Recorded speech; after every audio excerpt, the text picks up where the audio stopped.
Doctor साहब साडी कोल पहला Facebook message आया है आनंदनाथ सिंह जी का टोरंटो तो ये लिखते हैं वाहिगुरू जी का खालसा वाहिगुरू जी की फतेह। भाई परमजीत सिंह पंमे दे केस जितन दियां सारे खालसा पंथ नूं बहुत बहुत वधाइयां।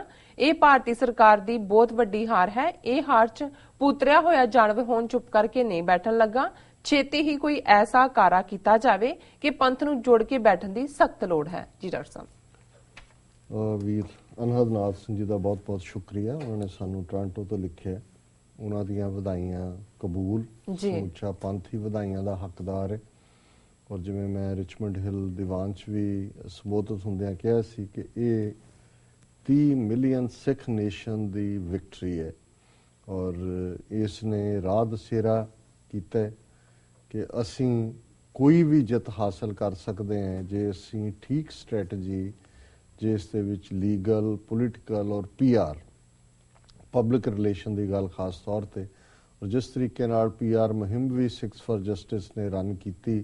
उन्होंने 4 बच्चे सिंघणी और समय समय उन्होंने PR का ही नतीजा सी कि पुर्तगाल के मुख्तारा मीडिया ने भी इहदा नोटिस लिया। उन्होंने विच आर्टिकल छपे और जाहिर है कि भी जड़ियां हुकूमतां हुंदियां ने उन्होंने बैठे जोड़े मिनिस्टर ने या डिपार्टमेंट ने वो भी फिर इग्नोर नहीं कर सकते कि की चल रहा। सो ये साडी पोलिटिकल विक्टरी है क्योंकि असी अदालती सिस्टम राही जित हासिल नहीं की। अदालतां तो जा ही नहीं सकिया केस। असी पोलिटिकल लैवल ते विक्टरी लई ते अदालती सिस्टम जिवें मैं कहा सी कि best form of defence is attack. वो जिस तरीके 4 पुलसीए जिहड़े आके बैठे सी उन्होंने रातों रात दौड़न ते मजबूर किया। वो साडा जिहड़ा है वो भी एक इस टैक्टिक का एक कामयाब हथियार सी।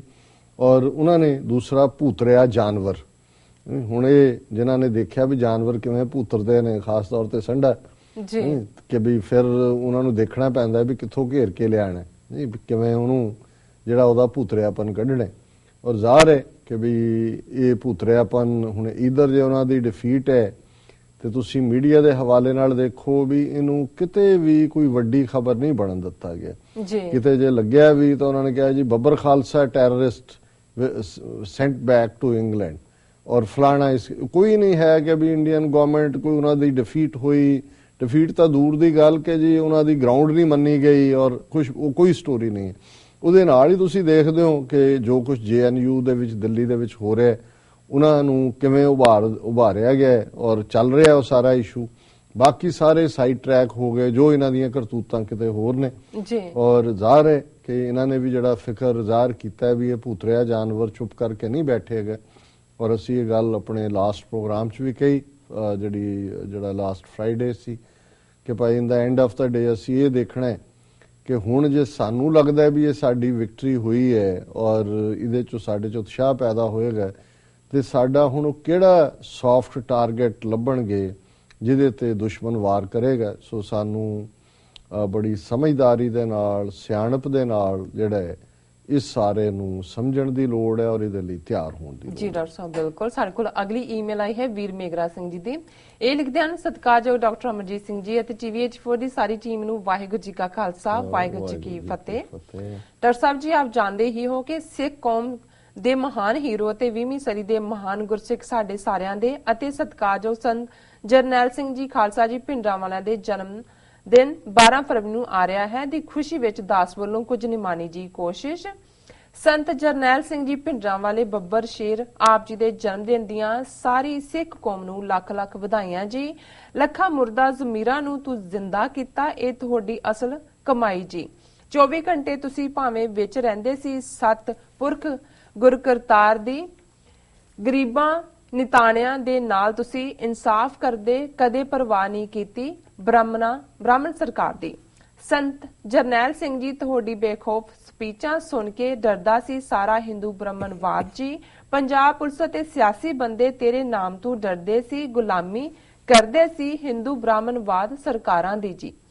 संत जरनैल सिंह जी जो तुसां ने बचन कीते सी खालिस्तान दी नींह रखण बारे उस बचन नूं असीं पूरा करांगे पूरे वर्ल्ड दे सिख मिल के सारे जी।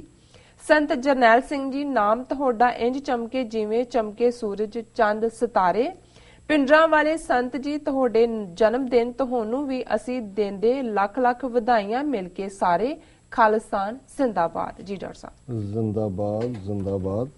ਵੀਰ ਮੇਘਰਾਜ ਸਿੰਘ ਜੀ ਨੇ ਸੰਤਾਂ ਦੇ ਜਨਮ ਦਿਨ ਦੀਆਂ ਵਧਾਈਆਂ ਦਿੱਤੀਆਂ, ਸਭ ਨੂੰ ਮੁਬਾਰਕ ਜੀ।